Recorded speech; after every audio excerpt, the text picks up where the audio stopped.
Forecast Nation, welcome back. We have a very unique, special guest, Dr. Bill Andrews from what I like to call Sierra Sciences, and he is on for us to talk about longevity and an area where we haven't really tackled too in terms of the DNA side of things, the genetic side of things. This is one that we've been saying that we were going to dabble in ages ago, but now we got one of the experts, Bill, in the mix. So, Bill, welcome to the show.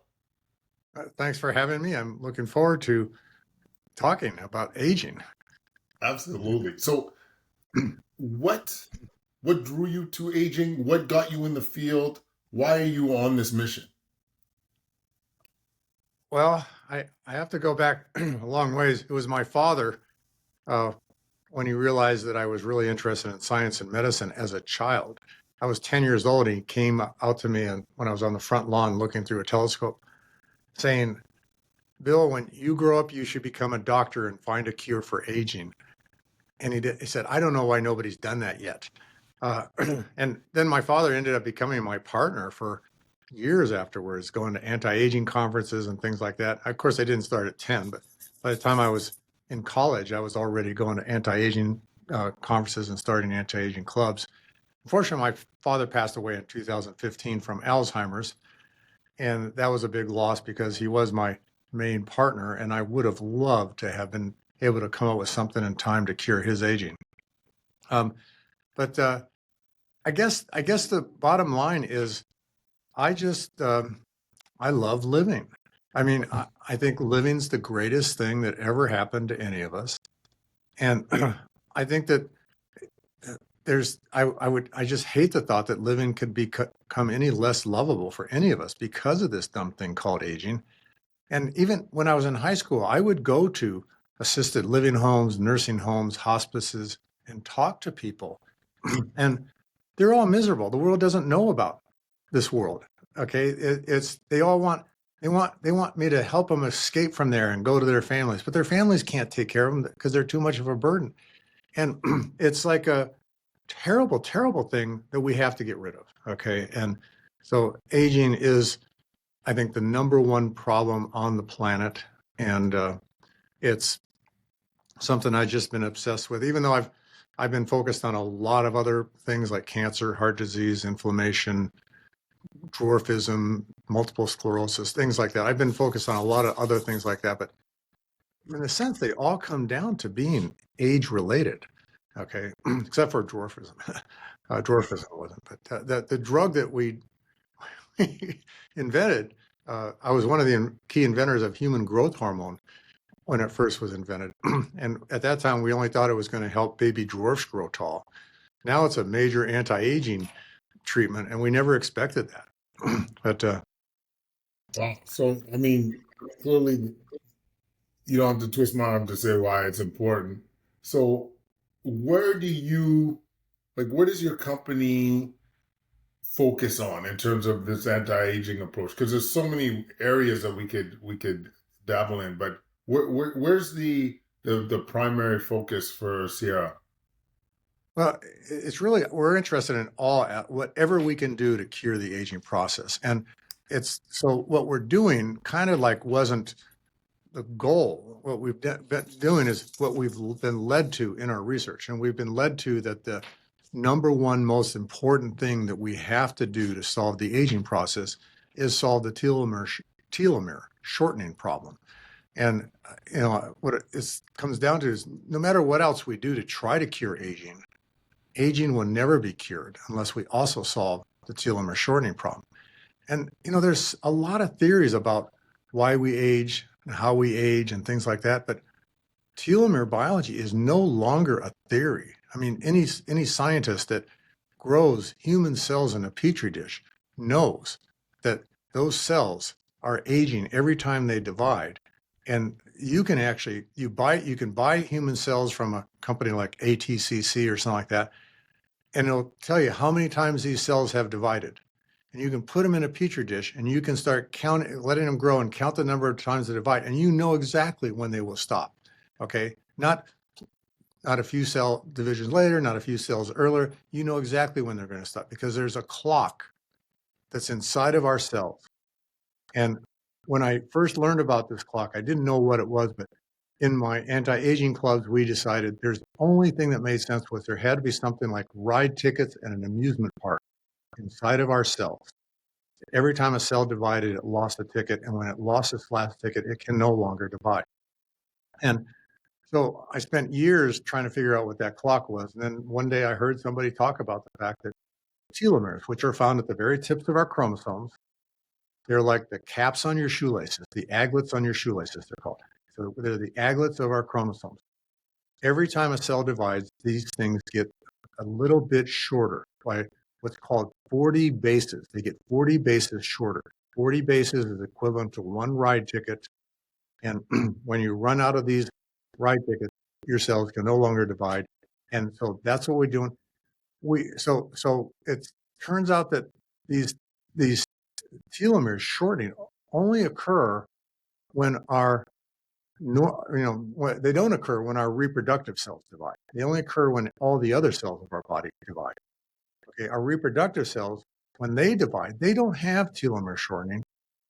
And if they did, our children will be born with shorter telomeres than we had, and their children were born with shorter telomeres than we had. And so we would have been extinct thousands of years ago. So that's when I first discovered this enzyme, or led the team that discovered this enzyme. I was actually the person that actually discovered it too, but I was working with a team. We looked to see what was different about reproductive cells that are called the primordial germ cells that make our sperm and our eggs. What was different about those that would make it so that they don't have this limited number of lifespan cell divisions? And that limit's called the Hayflick limit because it was discovered by Leonard Hayflick, and he published it in 1961. But this is a real hard, fast brick wall block that we have that limits our lifespan to a maximum. Even if you have the perfect genetics and lead the perfect lifestyle, you have a maximum theoretical, not even theoretical anymore, maximum lifespan of 125 years. And nobody lives that long, and I'm talking about living healthy, by the way, too, but nobody even lives that long because they do things that accelerate the rate of telomere shortening. They use up more ride tickets faster than they're supposed to. And that's from anything unhealthy lifestyle. Sometimes poor genetics can cause that. But nobody's ever lived to be 120 even. In fact, the few cases where there's reported to, they've now been shown to be actually misinformation. But how do you like that? I use misinformation instead of fake or fraud. Because I don't like criticizing others, but typically, so what it turns out, what we know now is that when you are first conceived as a single cell embryo, you have 250 ride tickets inside that single cell. And then there's so much cell division that goes from being a single cell embryo to a newborn baby that you've already used up half of those. So you only have 125 ride tickets left. And then the rest of your life, you're still, your cells are dividing, you're healing wounds, you're growing up, you're fighting immune infections, things like that. And your telomeres get shorter and shorter. And when you use up that last ride ticket in all your cells, you can't exist anymore. Your cells become senescent, they lose the ability to function, they shortly thereafter die, and you can't function. And that is something we really need to focus on. And that's why I'm doing this. It doesn't mean that I don't believe the other theories. And I don't want to say other theories, the theories, because telomere biology is no longer a theory. The theories could also be explaining some of what's going on with aging, but they're unnecessary because telomere shortening explains it perfectly in every way. The problem with my anti-aging clubs is we always had to discuss the idea that all the theories, they didn't add up. The twos and twos did not add up. There was always a problem with something. And the only thing that's ever come along that actually explains everything that we know about aging is telomere biology. So that's what I'm trying to do. I'm trying to find ways of getting all of our cells to produce telomerase. Because the fact that our reproductive cells produce this enzyme called, I think I skipped that. We found that our reproductive cells produce an enzyme called telomerase. And every time the reproductive cells divide, telomeres get a little shorter, but then telomerase re-lengthens them. And it's like a tug of war. You've got shortening, lengthening, shortening, lengthening. And the only thing that lengthens is this enzyme called telomerase. And since our reproductive cells have telomerase, that means all of our cells have the gene for telomerase. So what I've been focused on is trying to find ways to turn that gene on.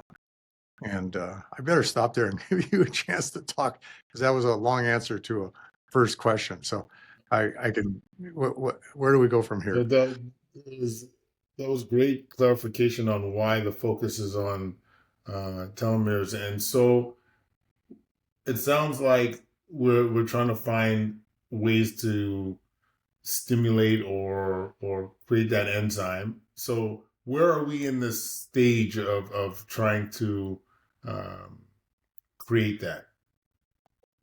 Well, on the other side of the wall behind me is 10,500 square feet of lab space.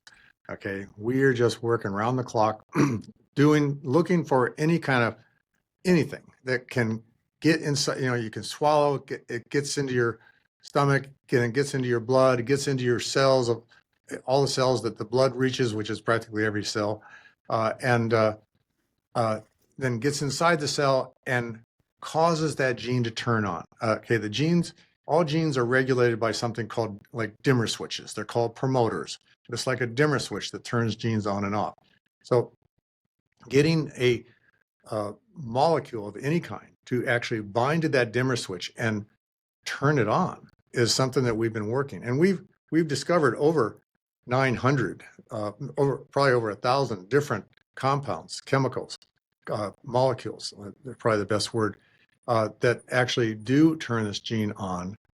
But we haven't found anything that's potent enough to win the tug of war yet. Okay, so it slows down the tug of war, which is really good, because if slowing down this tug of war could get us to live beyond this maximum theoretical, there goes that word theoretical again, maximum lifespan of 125 years, and I mean healthy lifespan. Okay, so we have found a bunch of things, and the most potent nutraceuticals that we have ever discovered are now being provided in a product sold by Touchstone Essentials. It's called TeloVital. I've got a bottle of it right here. It's actually USDA or USDA organic. I've never been associated with any product that got that kind of ranking. It's got like a mixture of our top 5 plant extracts that when you swallow those, at least we know when we put them in expose them to human cells, and even in a petri dish, they do induce the expression of telomerase, which makes this the only product that does.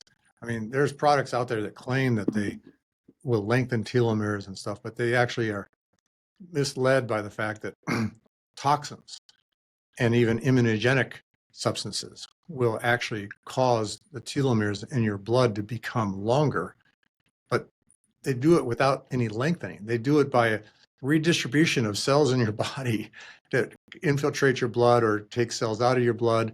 But the only way to actually lengthen your telomeres is with a telomerase inducer, and that's what this product has. And I'm actually pretty proud of inventing this product. And I'm pretty excited about the fact that a company like Touchstone Essentials was very interested in marketing it. I am not a marketer. I'm a scientist. I will talk about scientific data, but I really don't get into anecdotal data. But there are quite a few anecdotal things that are happening, which are kind of surprising. Now, I said we can't win the tug of war, but I am seeing so much anecdotal stuff from people. Now see, anecdotal is a little more complicated because I'm actually seeing these people. I'm seeing the changes. And what are examples of where you're seeing? Like vision coming back, hair color coming back, hair coming back. What I've been forced to do is, And in fact, even some of the exceptionally longer lived people, I don't like using the word old, some people like in their 90s that are using, they are actually having amazing like age reversal effects. And I don't, I, I can only guess as to why this is happening since we're only slowing down the aging process. But my guesses has turned into actually now there's some scientific support for it we have shown and other labs have shown that when the telomeres get critically short, such as when somebody in your 90, you've got a lot of critically short telomeres, they become easier to lengthen. And the explanation for this now is that telomeres, oftentimes when I'll show them at conferences, I show them as a linear string of beads, like a shoelace being linear with the cap on the end, but they're actually rolled up like a ball of yarn. And so this ball of yarn, excuse my Band-Aid, I got a little fight with playing with my dog. But it's rolled up like a ball of yarn, and the tip of the telomere is inside that ball of yarn. And when the ball of yarn is big, telomerase can't get to it. It's not accessible. So telomerase can't get to it to lengthen it, or at least it's harder to get to. But when the telomeres get really short and that ball unravels, then telomerase can get to it, and the shorter telomeres can then get longer. And that is my best explanation as to why we are seeing some pretty surprising results. And, I'm on Zoom calls and webinars and stuff like that all the time, talking to people that are using it. And it's like everybody is raving about the effects that they have. And I used to say, I don't understand why, but now I think I'm beginning to. So those are the effects. I personally have seen my vision get better. I have not seen my hair come back. I have not, and I've got a little bit of receding hairline and a little bit of thinning up here. I have not seen my hair color come back. I still got gray on the side here, and my goatee is gray. But I believe that you only will see the results if the problems that you have are caused by critically short telomeres. But there's other things that could cause them too. So my gray hair isn't caused by short telomeres. So I'm not seeing hair color come back. But if you are a person that has a problem with old looking skin or hair or something like that caused by short telomeres, TeloVital might just reverse those. I forgot to mention, a lot of people are seeing wrinkles disappear too. It's like, if I thought about it, I could think of a bunch of other things I've heard too, but I haven't been keeping it an actual log. I'm not the marketer. I'm not the product manufacturer or selling it. I'm doing research. My goal right now is to find even better ingredients to put into TeloVital to make it even more and more potent. And eventually, hopefully soon, we spend $2 million a month, by the way, on this research. So it's pretty expensive. And so when I say hopefully soon, it's if we continue getting the funding that we need to do this research, we could have something potent enough to actually win the tug of war in 1 to 3 years. Is what we extrapolate to predict. I'm pretty excited about the field. So, any taking TeloVital, is there any concerns like side effects that people should be on, like it should be on their radar? No, none that I'm aware of. Okay, so first of all, these are all generally regarded as safe by the FDA. Okay, all of them are plant extracts that are from plants that people have been taking for thousands and thousands of years. Now, that said, there isn't a molecule on the planet that there's somebody that's not sensitive to. Now, I used to be head of immunology or molecular biology division of immunology at a company called Burlex Biosciences.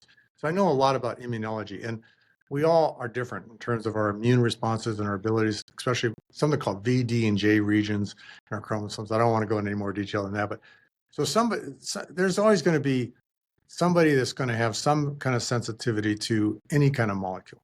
But I haven't heard of any from TeloVital. And also, I want to point out, like any plant, when you take a plant and you grind it up to a powder, there's essentially 200,000 different types of molecules in that powder. And when you have that many different types of molecules all working together, you're going to have things that will induce what you need.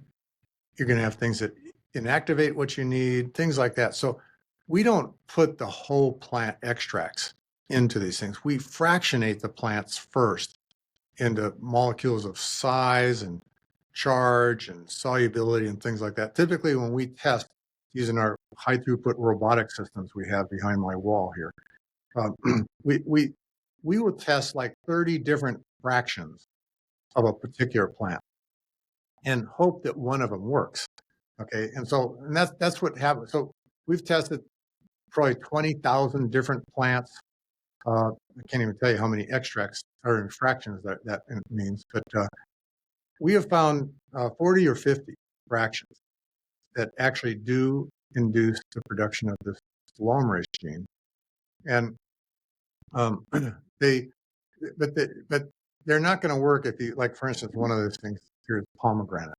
Uh, you're not going to get the effect by going out and eating pomegranates. Okay, because it's, as I said, it's 200,000 different molecules. But the fractions probably contain 10,000 molecules, and it's only one of those molecules in there that's probably inducing the expression of telomerase. But that's what it is, and our research is continuing. I think we can find more and more potent stuff at a pretty fast rate, and that's what I'm interested in doing. So if you were to look 5 years from now, based on the progress of research that's going on, what what what can life look like from your perspective? I it's we know exactly what to do with the science. Even after we figure out how to win the tug of war, we know exactly what to do to deal with the other theories if any of them play a major role. But I believe just solving the telomere shortening problem is going to give me at least another 30 years of healthy life to be able to work on figuring out how to solve some of those other things. But the big problems that people keep telling me about are um, overpopulation because nobody dies. Uh, how will the young ever get jobs if the old never retire? Things like that. These are problems, but the problems are really now. And just nobody knows how bad it is because nobody like me goes to hospices and nursing homes. And I've got friends that are in their hundreds or over 100. I don't have any friends that are more than 110. So I know centenarians, but I don't know any super centenarians personally. But they're not happy. This like they want some way of getting out of the dilemma that they're in, and they see no hope. Okay, so we don't want to go back to that. Okay, so in 100 years from now, 100 years after we cure aging, and if we have a lot of problems like overpopulation and things like that, and somebody says we need to ban the cure for aging, it'll never fly. Nobody's going to vote in favor of that. Nobody's going to want to go back to what we are now. And it's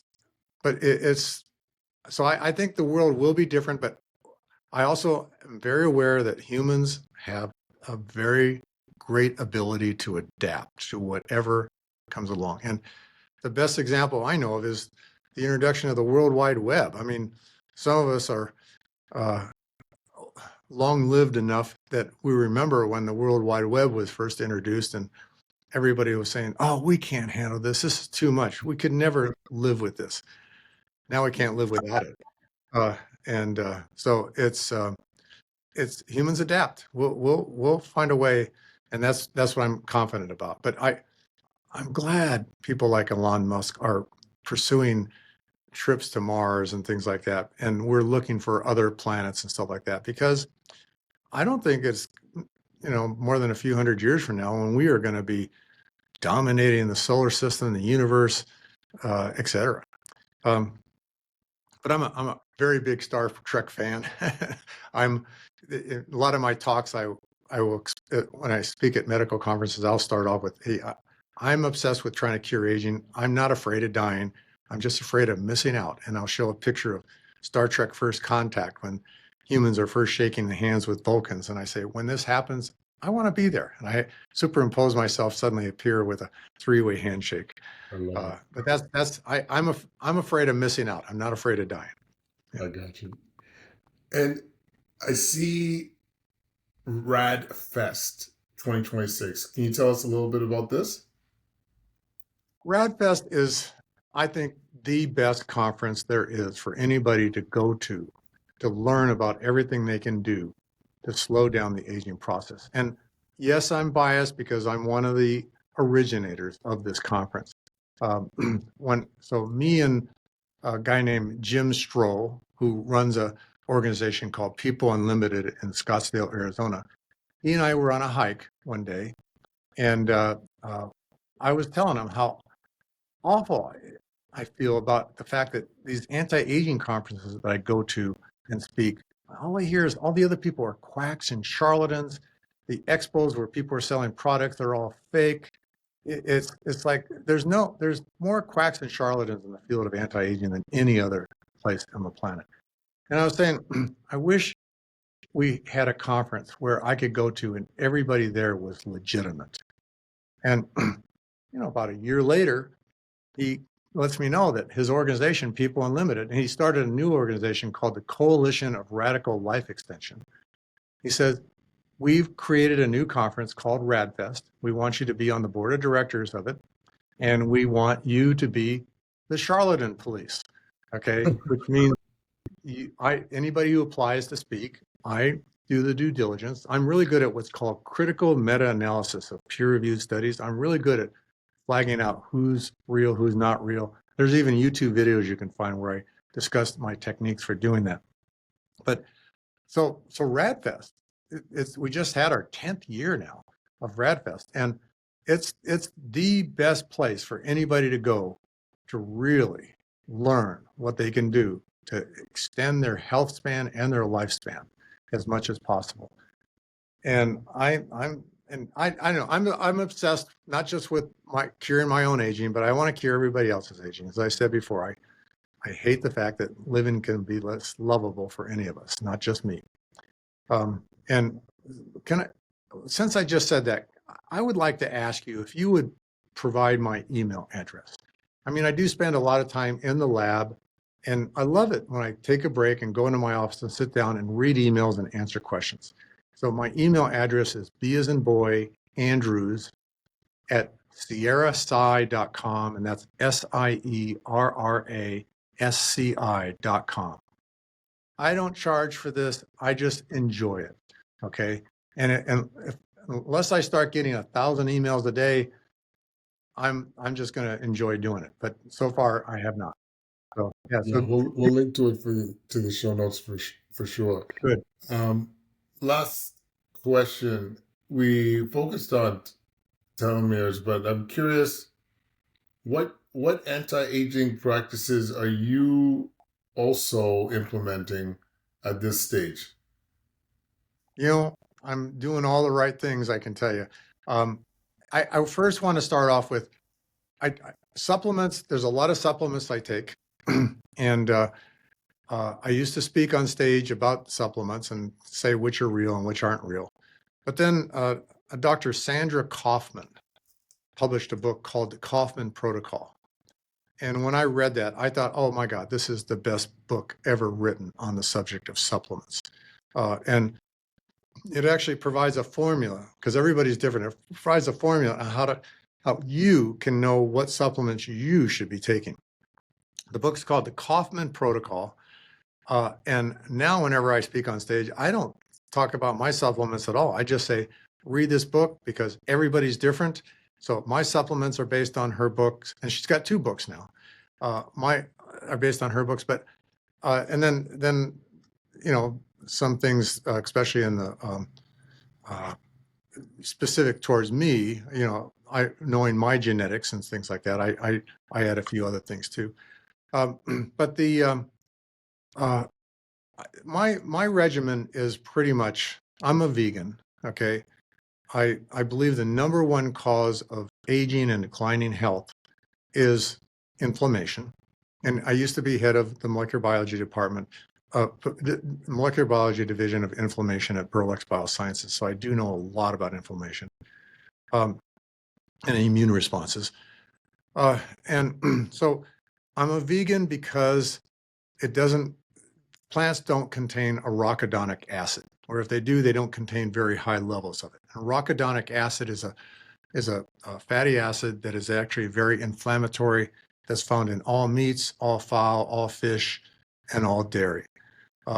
And I didn't become vegan to save animals, but that sure is icing on the cake, because I've always been a very pro-animal person. I don't even believe in doing research on animals. So I also don't do oils. Okay, I try to keep oils completely out of my diet, and that includes olive oil, only because it's been shown in a lot of scientific peer-reviewed studies, and I'm really good at critical meta-analysis of peer-reviewed studies, showing that oils actually cause your collateral arteries to collapse. Okay, so if you have any genetic variations that would increase your risk of cardiovascular disease, I highly recommend stay away from oils. And Dr. Caldwell Esselstyn has probably written the best books on the subject ever and published scientific peer-reviewed studies on that. So the thing is that if you suddenly have a cardiac event, like a coronary artery gets clogged, you won't even notice it if your collateral arteries are open, okay? But if they aren't open, you'll die, okay? And so I just stay away from oils to keep my collateral arteries open all the time. Plus, I'm an ultramarathon runner. I compete in ultramarathons all the time. And the more blood I got going in my heart, the better I do in my races. So that's another icing on the cake. Okay, so I take my antioxidants. I take several different types of antioxidants because some have ability to get to some tissues better than others. I again go to Sandra Kaufman's book, and I believe in meditation and yoga because that decreases the rate of telomere shortening, accelerated telomere shortening, because not only oxidative stress causes telomere shortening. So the oxidative stress, the free radicals, they actually cause accelerated telomere shortening. So does inflammation. And that's one of the main reasons why inflammation and oxidative stress accelerate aging. But antioxidants help prevent that. Anti-inflammatories help prevent that. And being on an anti-inflammatory diet is really important. I also recommend ALCAT. ALC is a test that you can get, ALCAT, that will identify what foods cause you inflammation. And everybody's, again, different. And so I get, and it changes every year. Okay, I get my ALCAT test done every year, and I find out what foods are causing me inflammation, and I quit eating those foods. A year later, I can eat them again. Okay, so I mean, so reducing inflammation, oxidative stress is really important. Exercise, that's really key to me, especially when I'm an ultramarathon runner. I've done a lot of work where I've taken blood from runners before, during, and after races and analyzed them in terms of inflammatory markers and electrolytes and things like that. And, survey them to find out what kind of style they have. And I'm a really big believer in, when it comes to exercise, be consistent and keep it fun. Okay. So I believe you should run every day, or it doesn't have to be running. I just pick running because it's the easiest one to study. But you can be a kayaker, you can be a bicyclist, you can be a swimmer. All these endurance type sports or activities are really, really good for decreasing inflammation if you do it right. Okay. And that is, so be consistent, because if you're not consistent, and let's say you run every 2 weeks, then you go run a marathon. You'll do well in the marathon, but your body's going to think, oh my God, something is infecting me. Something's fighting me. And it's going to induce an immune response, which is going to make it so that the next day you're stiff as a board. You have inflammation throughout your body, and you'll be inflamed and stiff for 2 weeks. But if you're consistent, run all the time, keeping it fun, your body will not have that reaction. In fact, I actually find like inflammatory markers like CRP will be lower on some runners when they run a race and enjoy themselves the whole time. When I used to hold the world record for the most 100-mile races run in 1 year. And I used to approach the finish line saying, "Oh, I wish this would never end," because I would have so much fun during the adventure. When I speak at running conferences and stuff like that, I'll say, get out there and run on a trail. Find out what's behind the next turn or what's over the next hill, things like that. The adventure. I always say I suffer from a disease or a disorder called can't turn around disorder. Okay, which means I'm obsessed with what's up next. So sometimes I'll say I'm just going to go out for a 2-mile run. 10 miles later, I finish because I can't turn around. But keep it fun and keep it consistent, and that's the best way to actually decrease the rate of your aging.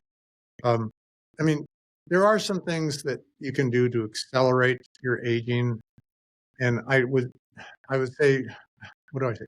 What's the point of living a long time if you're not living? Okay, so there are things like bodybuilding. Bodybuilding does cause accelerated telomere shortening because to make bigger muscles requires cell division, which requires telomere shortening.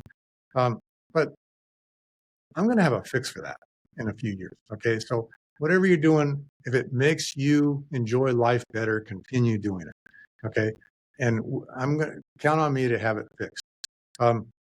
The microdermabrasion, acid peeling of your skin, laser treatments of your skin, that also accelerates aging, even though it makes you look younger. That's why a lot of longer lived movie stars have prune faces. It's because they've accelerated the aging in their skin by actually doing all these things to make it look younger. There's so many different things. Anytime you do something that induces cell division, you are accelerating your aging because cell division causes telomere shortening. I'm long-winded. Sorry about that again. I don't know if I've answered your question. I can't even remember what the question was now. No, you're good. You're good. So, Bill, where can people? We got your email, but where can people learn more about Sierra, etc.? I'm going to be honest with you. Touchtone Essentials has done a really good job of telling everybody who I am. Okay, so I would go to their website first. Okay, thegoodinside.com. Okay, my company is just a research. All we do is basic discovery research. We don't market anything. You notice I didn't really market today. I just talked about the science and stuff as much as possible. But they do have a whole bunch of other products. As I said, I'm really good at critical meta-analysis, and I've done due diligence on all their products. Touchstone is very unique. They have products that nobody else has, and all their products are really good for you. And if there was any products that weren't, I would have told them. Okay, and so go to Touchstone Essentials, thegoodinside.com. But if you insist on going to my website, that's www.sierrasci.com, SIERRASCI.com. And the one benefit there is you can, on my website, because it's not a really great website. Okay, it's not important to me to have a good website since I'm just a research company. But there is a list of videos and documentaries that I've been in where I explain what aging is. I spent an hour on that. I spent an hour on why we age. Why did we never evolve a way not to age? I've explained that really well. My background is filled with all kinds of education in those subjects. Then how we age. I mean, I explain exactly how and these aren't theories. These are sticking with just the facts. Okay. The theories could be true, but they're not necessary. Okay. And then I explain how not to age. Okay. And I also explain things about, things like changing the system, the FDA, to make it so that if you're suffering from a life-threatening disease, you can get treatments that nobody else can get. There's all kinds of things on this list of videos and documentaries. And I've been featured in some documentaries that almost won an Oscar. I was the star of The Immortalist that almost won an Oscar. I'm in what's called another one, Immortal, which isn't the name sounds familiar, but it's a different documentary that did win an Emmy. My running is there too. I've competed in races in the Himalayas at 18,000 feet elevation. And I'm still the longest lived person to ever finish that race, 138 miles nonstop through the mountains of northern India, then Himalayas at 18,000 feet elevation. And I also run through Death Valley. 135 miles through Death Valley in the middle of summer at 130-degree temperatures. That's because I do a lot to keep myself young and active and healthy. But yeah, so yeah, you can find the list of those videos on my website there. Amazing. Well, Bill, thank you so much for joining us on the show. This is very educational from my perspective, and I can't wait to see what the next 3, 4, 5 years looks like.